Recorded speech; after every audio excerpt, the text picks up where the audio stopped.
Our top story tonight. A 50-year-old secret from the Cold War that thousands of Australian veterans are finally demanding be brought into the light.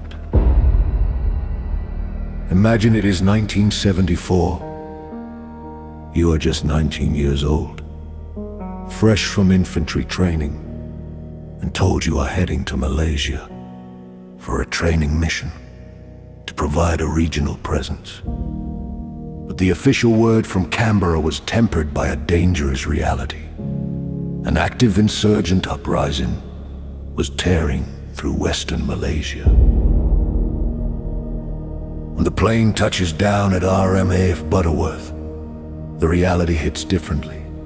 Deployed as a ready reaction force, these young men weren't handed blank rounds or orange safety vests. They were handed full magazines of live ammunition for their weapons.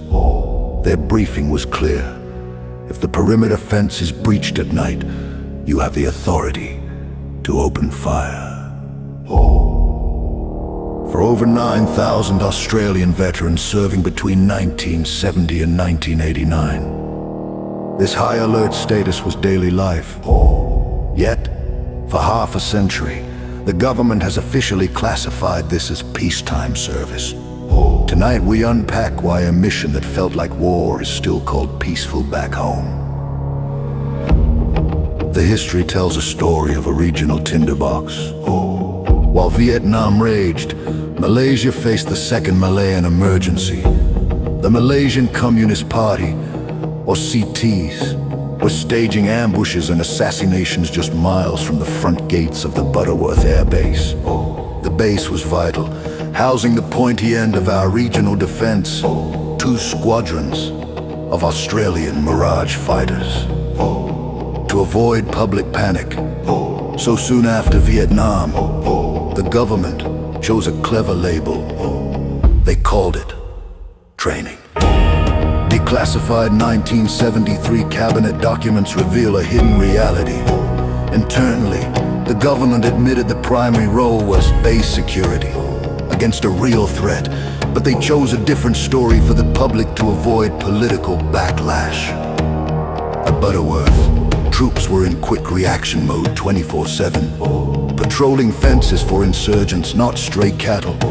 In 1975, the threat became real when insurgents launched a rocket attack on a Malaysian base, destroying a transport aircraft. This was an act of war, not a simulation. One veteran described the psychological toll as waiting for the balloon to go up, living in high alert anxiety with a loaded weapon for months on end. To call that training, he says, is a lie.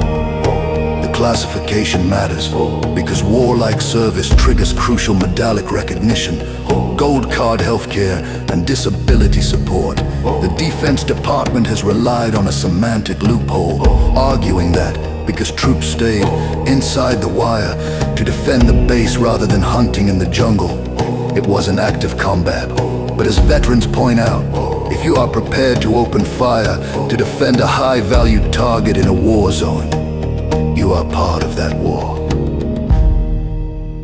The Rifle Company Butterworth Review Group has spent decades digging up smoking gun documents, proving the government knew the risks were extreme.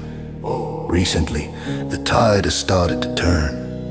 Yet, the final yes remains stuck in the gears of a largely ignorant and murky bureaucracy.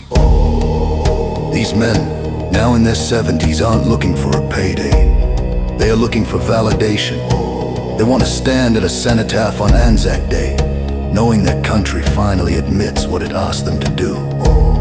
It comes down to the military covenant, the sacred promise that if we send our young into harm's way, we honor their service and care for their wounds. Use a clever wording to deny the truth breaks that covenant. Rifle Company Butterworth was a shield held by young Australians during the Cold War.